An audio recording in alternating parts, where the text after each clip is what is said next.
mulai ya. Bismillahirrahmanirrahim. Assalamualaikum warahmatullahi wabarakatuh. Perkenalkan, kami dari kelompok 5 dari kelas 3 BTOI. Di sini kami akan mempresentasikan protokol DNP3 dan perannya dalam meningkatkan keandalan sistem SCADA. Boleh di next. Sebelumnya izin memperkenalkan diri, nama saya Fatin Hoida Alfia dengan NIM 221364043 bersama rekan saya. Perkenalkan, nama saya Fakinul Fajid dengan NIM 221364040. Perkenalkan, nama saya Muhammad Fadlan Zainul Ilham dengan NIM 221364051. Perkenalkan, saya Muhammad Iqbal Fatin dengan NIM 221364052. Perkenalkan, saya Nova Lutfi Ardiani dengan NIM 221364053. Boleh di next. Sebelumnya kita pengantar dulu ya. Apa itu protokol komunikasi industri? Protokol komunikasi industri adalah standar komunikasi yang digunakan untuk menghubungkan perangkat industri seperti sensor, PLC, aktuator, dan SCADA agar dapat bertukar data secara andal dan konsisten. Nah, peran protokol ini dalam sistem SCADA ini untuk memungkinkan perangkat-perangkat dalam sistem SCADA agar dapat terhubung dan saling terintegrasi, sehingga pemantauan dan pengendalian proses industri dapat dilakukan secara real time, akurat, dan terkoordinasi, bahkan pada sistem yang tersebar luas di lokasi berbeda. Nah, tujuan kami mempresentasikan DNP3 ini yaitu untuk memahami protokol DNP3 secara mendalam, mulai dari karakteristik, fitur, keunggulan, hingga aplikasinya dalam sistem SCADA industri. Sebelumnya, rekan saya akan menjelaskan apa itu protokol DNP3. Nah, pengertian dari DNP3 sendiri adalah DNP3 merupakan singkatan dari Distributed Network Protocol V3. Adalah protokol komunikasi terbuka yang banyak digunakan dalam sistem SCADA, terutama di sektor utilitas seperti listrik, air, minyak, dan gas. Protokol ini bekerja berdasarkan arsitektur master outstation, pusat kendali master, yang mana mengirim permintaan dan perangkat lapangan atau dalam kurung outstation RTU IED yang meresponnya. Keunggulannya terletak pada efisiensi, di mana perangkat hanya mengirim informasi saat terjadi perubahan, bukan secara terus-menerus, dan setiap data dapat diberi cap waktu agar kronologi kejadian bisa diikuti dengan baik. Lalu di sini ada latar belakang DNP3. DNP3 adalah protokol komunikasi terbuka yang dikembangkan pada awal tahun 90-an oleh Westtronic Inc. untuk meningkatkan interoperabilitas dan keandalan dalam sistem SCADA seperti RTU, IED, dan master station, terutama pada utilitas tenaga listrik, meskipun kemudian juga diterapkan di sektor air, minyak dan gas. Protokol ini memanfaatkan arsitektur 3 lapis, OSI+, lapis pseudo transport, mengandalkan CRC ganda, segmentasi frame, pelaporan berbasis event, dan time stamping untuk efisiensi dan rekonstruksi peristiwa. Pada Juli 2010, DNP3 diadopsi sebagai IEE 185-2010 dan kemudian diperbarui menjadi IEE 185-2012 dengan penambahan Secure Authentication versi 5 berbasis PKI serta dukungan teknologi TLS sesuai IEC 62351-5 menjadikan DNP3 menjadi pilihan utama global karena kehandalan, interoperabilitas, vendor agnostik, efisiensi, dan dukungan komunitas serta forum teknis yang aktif. Lalu di sini ada karakteristik umum dari DNP3. Yang pertama adalah fragmentasi dan CRC ganda. Di mana pesan besar dibagi menjadi fragmen-fragmen kecil, masing-masing dilengkapi dengan CRC untuk mendeteksi kesalahan dan menjamin keandalan di lingkungan yang berisik. Lalu yang kedua ada event oriented reporting, di mana setelah polling awal hanya data yang berubah kelas, di mana di sini hanya kelas 1 sampai 3 yang dikirim. Di mana di sini bisa mengurangi beban jaringan dan meningkatkan efisiensi. Lalu yang ketiga ada time stamping dan sinkronasi waktu, di mana semua titik data memberi stempel waktu sehingga peristiwa bisa direkonstruksi meski polling jarang dilakukan. Lalu yang keempat ada model objek multi-tipe, di mana di sini mendukung berbagai tipe data analog, digital, counter, floating, atau point dalam format objek standar, menghindari mapping manual dan masalah pendiam. Lalu yang kelima ada dukungan media beragam, di mana DNP3 bisa berjalan di serial RS232 atau 485 radio Ethernet TCP/IP yang memungkinkan perangkat tua dan baru bisa berkomunikasi secara bersama-sama. Lalu yang terakhir ada protokol terbuka dan interoperabilitas, di mana DNP di sini dikelola oleh DNP User Group dan standarisasi IEC 815 sejak 2010, sehingga perangkat dari vendor berbeda dapat bekerja dengan mulus. Lalu di sini ada model dan objek oriented DNP3, di mana DNP3 dibangun berdasarkan sebuah model objek yang bertujuan untuk menyederhanakan proses pertukaran data. Dengan berbasis objek, DNP3 dapat meminimalisir proses bit mapping yang biasanya dibutuhkan oleh protokol lain yang lebih rendah tingkatannya. Ini juga berguna untuk mengurangi perbedaan cara kerja yang sering terjadi di masing-masing protokol, sehingga proses implementasi dan integrasi lebih seragam. Lalu menyediakan seperangkat objek yang sudah terdefinisi sesuai standar, sehingga para engineer dan teknisi sepeda lebih mudah dan nyaman saat melakukan perancangan dan penerapan. Meskipun para puritan kadang menyatakan bahwa segala sebuah objek dapat dibentuk dari objek to objek yang lebih mendasar. Kenyataannya, menyediakan objek yang siap pakai memberikan kemudahan, konsistensi, dan lebih hemat waktu, terutama pada saat implementasi di lapangan.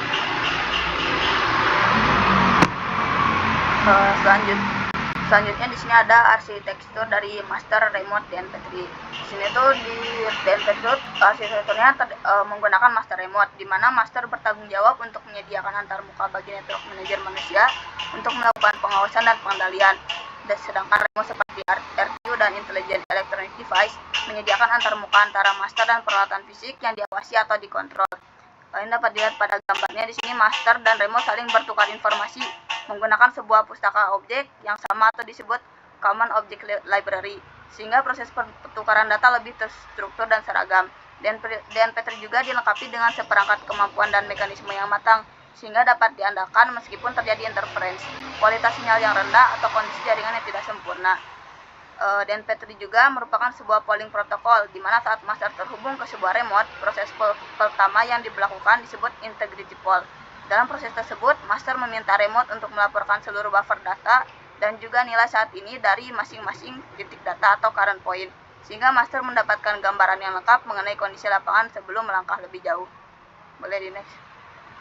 Di sini ada fitur-fitur utama dari DNP3, yaitu mirip dengan karakteristik yang sudah disebutkan tadi. Di mana diantaranya ada mengirim dan menerima berbagai jenis data sekaligus, memuat multiple data type seperti status, analog, counter, event, dan sebagainya dalam satu pesan. Kemudian ada juga respon tanpa permintaan atau unsolicited, di mana DNP3 ini memungkinkan untuk mengirimkan pesan secara mandiri apabila terjadi peristiwa penting, sehingga master lebih cepat mendapatkan informasi terkini. Kemudian DNP3 juga mampu mengkomunikasikan multi-master dan peer-to-peer. Artinya di sini tidak terbatas pada satu master, namun bisa beberapa master yang dapat melakukan komunikasi, dan masing-masing node juga dapat saling bertukar data atau disebut peer-to-peer. DNP3 juga bersifat komunikasi asinkron, di mana mengirim data hanya saat terjadi perubahan penting, bukan polling terus-menerus. Juga memiliki keandalan yang tinggi seperti error checking, retransmisi, dan pengelolaan koneksi. Timestamping, di mana setiap data dilengkapi oleh waktu kejadian, serta interoperabilitas yang tinggi, di mana bisa digunakan antar perangkat dari berbagai vendor. Untuk keamanan juga terdapat Secure DNP3, di mana mendukung autentikasi, deteksi serangan, dan enkripsi di versi modernnya. Boleh di next. Di sini ada media transportasi atau transmisi yang digunakan oleh DNP3. DNP3 ini dirancang untuk sambungan serial sesuai dengan standar IEC 101, namun juga dapat berjalan di jaringan IP jika dibungkus dalam TCP atau UDP paket untuk diteruskan di jaringan yang lebih luas. Untuk standar IEC-nya, IEC 101 umumnya diberlakukan pada sambungan serial dengan UDP atau TCP wrapper, sedangkan IEC 104 memang didesain langsung untuk jaringan TCP. Di sini juga D2000COM mendukung beberapa tipe media untuk DNP3, yaitu serial over UDP dengan Moxa Endport, serial server dalam mode UDP, serta mendukung Moxa IP serial library dengan pustaka Moxa, serial server dengan pustaka komunikasi pabrik, serta dengan TCP IP TCP yang dimana DNP3 ini dibungkus oleh TCP, serta TCP IP UDP di mana DNP3 ini dibungkus oleh UDP. Baik, selanjutnya di sini ada number device. Jadi umumnya diterapkan secara point to point dan point to multi-point bus RS485, di mana terdapat satu master, SCADA, dan banyak slave, outstation, PLC, RTU, EID. Outstation juga dapat mengirim pesan unsolicited, misalnya alarm. Tetapi jika lebih dari satu, dapat terjadi tabrakan. Master dari slave diberi nomor identifikasi 2 bit 0 sampai 65.516. Alamat yang lebih besar dicadangkan untuk broadcast, save address, atau pengguna di masa mendatang. Di IC 11 dan di IC 14 hanya mendukung point to point, satu master, satu slave. Terdapat sebuah alamat umum ASDU yang dipetakan alamat station 1 atau 2 byte untuk IC 11 dan 2 byte untuk IC 14 di D200. Lalu selanjutnya ada komunikasi. DNP3 menggunakan 27 function kode untuk pertukaran informasi antara master dan remote. Beberapa perintah yang dapat diberlakukan master, yang pertama mengirim permintaan dan menerima data, lalu mengatur atau setup atau melakukan kontrol peralatan. DNP3 juga menyediakan sebuah function code yang dapat digunakan oleh remote untuk mengirim pesan unsolicited saat terjadi peristiwa penting. Dengan cara ini, master diberitahu mengenai peringatan atau alarm secara real time, bukan menunggu call berikutnya.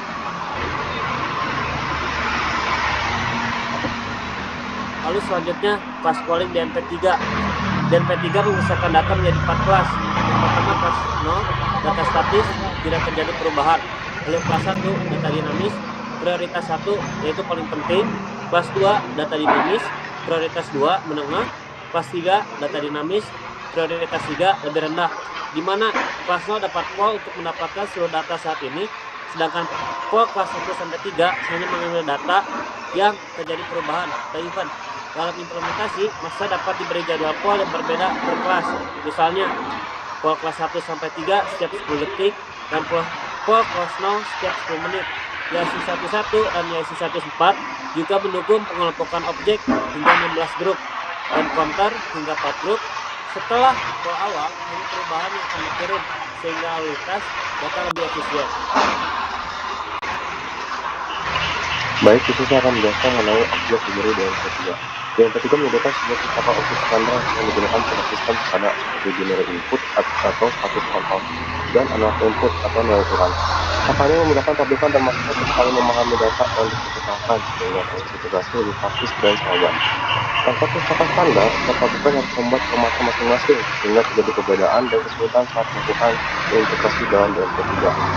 Objek-objek tersebut dikelompokkan dan diberi variasi sesuai tipe dan fungsinya, misalnya analog input dengan atau tanpa timestamp dan analog event, selalu disertai timestamp dan status. Dengan pendekatan standar ini, pertanyaan efisien dan dapat diandalkan. Ya. Untuk struktur pesan dan ketiga, di sini ada struktur pesan berbasis paket, bukan byte to byte. Setiap paket DNP3 terdiri dari header, data, dan stream. Dapat mengirim perintah atau meminta data, lalu remote memberikan respon sesuai permintaan. Master juga dapat mengirim perintah override untuk mengatur peralatan.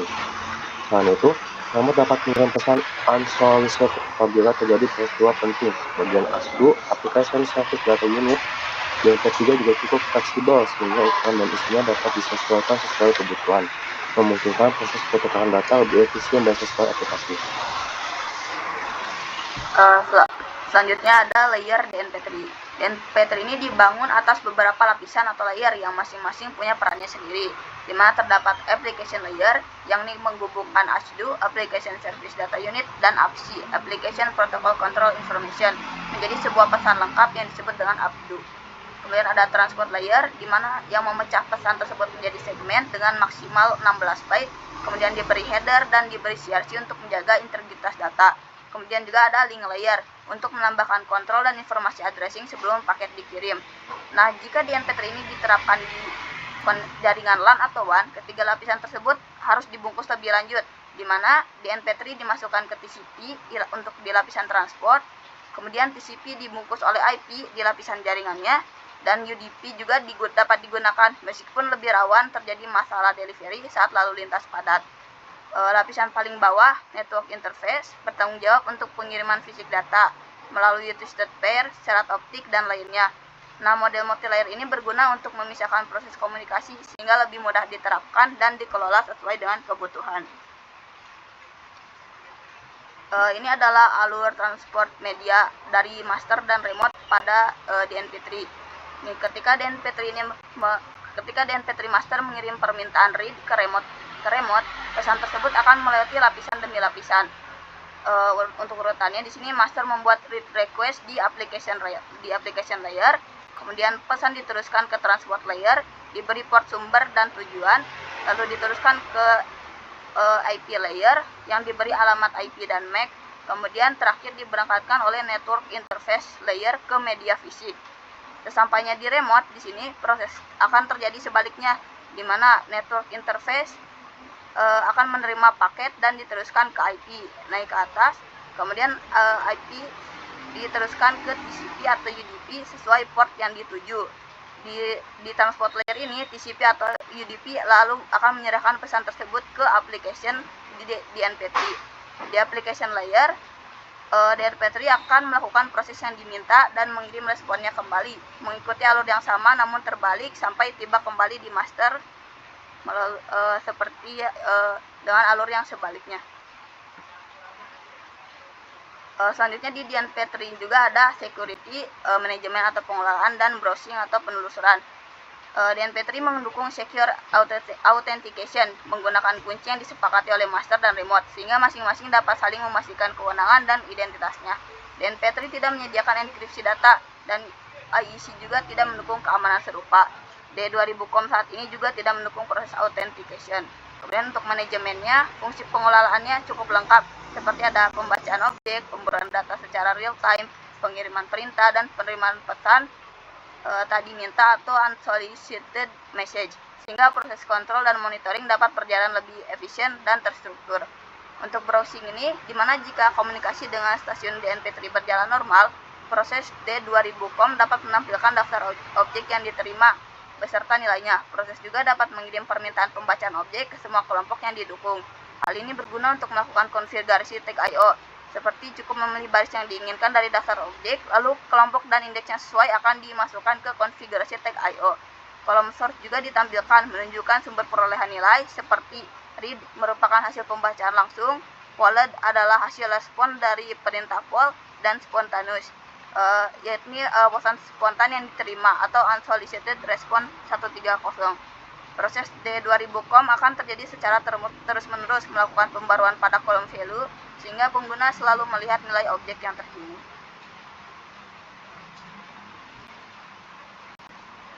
Selanjutnya adalah interoperabilitas DNP3, di mana interoperabilitas dalam DNP3 berarti perangkat yang berbeda, misalnya RTU, IED, master station dari vendor yang berbeda dapat berkomunikasi dan memahami data satu sama lain menggunakan protokol DNP3. Subset tingkat DNP3 untuk interoperabilitas. Yang pertama ada level 1, di mana fitur dasar minimum untuk perangkat DNP3, master atau output station, dan cocok untuk perangkat lapangan kecil. Kemudian level kedua, menambahkan fungsi dan objek untuk mendukung RTU atau konsentrator data kecil. Kemudian ada level ketiga, di mana menambahkan fitur kompleks seperti pelaporan tadi minta, unsolicited reporting, cocok untuk RTU atau konsentrator yang lebih canggih. Kemudian level 4, menambahkan fitur tambahan seperti analog floating point dan input binary double bit, umumnya untuk kasus penggunaan khusus. Nah, kemudian ada integrasi sistem DNP3. Integrasi sistem ini menggabungkan berbagai perangkat DNP3 menjadi satu kesatuan operasional untuk koordinasi dan berbagi data. Contoh integrasi utamanya yang pertama perangkat lapangan ke pusat kendali, di mana RTU atau IED di lokasi potensial mengirim data sensor, meteran atau alarm, dan menerima perintah kontrol dari SCADA master station. Kemudian yang kedua antar perangkat di gardu induk, yaitu menghubungkan berbagai IED di dalam gardu induk, seringkali melakukan gateway SAS yang kemudian diteruskan ke pusat kendali. Yang ketiga dengan sistem enterprise lain, data DNP3 diintegrasikan ke sistem yang lebih tinggi seperti MIS, ERP, atau platform analisis data menggunakan middleware atau API. Kemudian DNP3 over TCP IP memungkinkan komunikasi DNP3 yang lebih cepat dan jarak jauh melalui internet atau IP, yang digunakan untuk memodernisasi perangkat lama. Untuk atensi dan sistem pada DNP3, pengertiannya yaitu DNP3 menggunakan komunikasi asinkron atau event driven. Perangkat langsung mengirim data saat peristiwa terjadi tanpa harus menunggu poin dari master. Dilengkapi dengan template memastikan data terus waktu meski terjadinya delay. Mekanisme event driven DNP3 itu tidak menggunakan poin plus minus seperti protokol lain. Perangkat RTU atau EID pengirim data hanya saat jadi event penting. Efisiensi bandwidth karena menghindari ketukan data yang tidak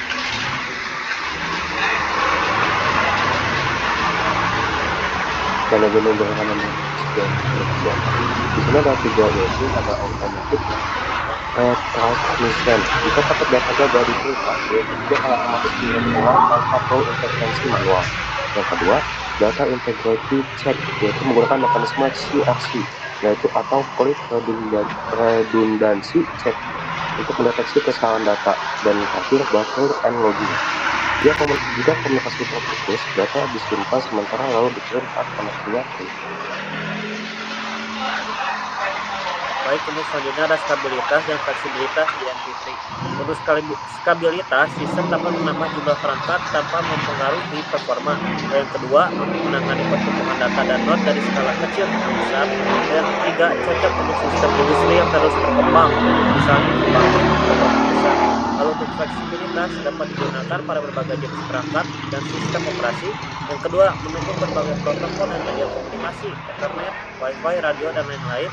Yang ketiga, mudah disesuaikan untuk berbagai kebutuhan industri, mulai dari monitoring hingga kontrol otomatis. Lalu selanjutnya ada kompleksitas yang penggunaan bandwidth untuk DNP3.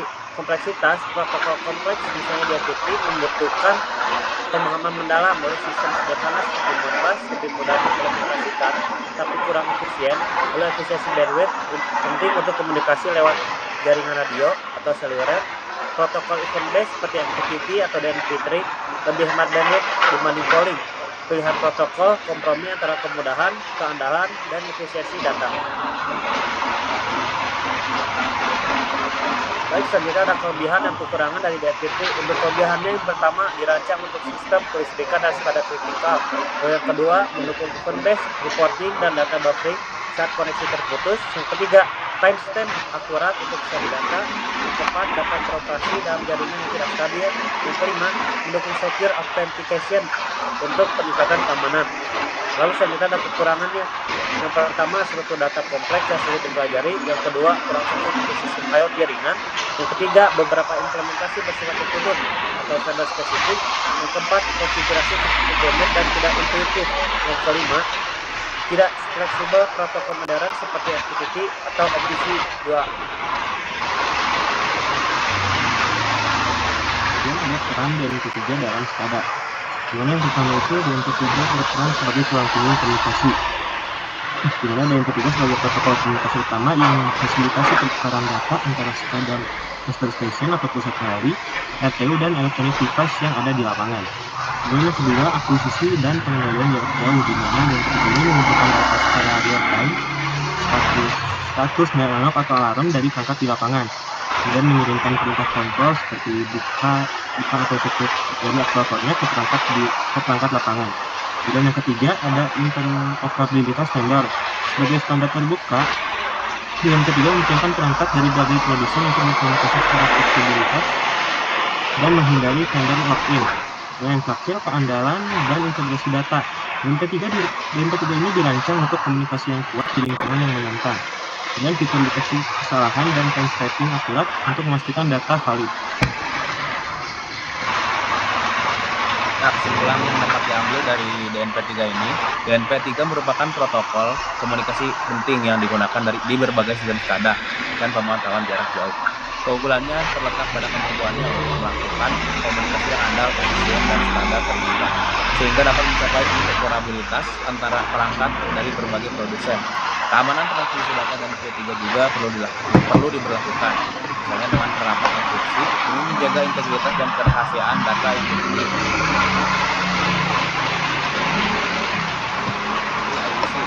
Dari segi variasi dan kemampuannya untuk berekspresi, sehingga cocok untuk diterapkan di luar kawasan Eropa, meskipun Baik,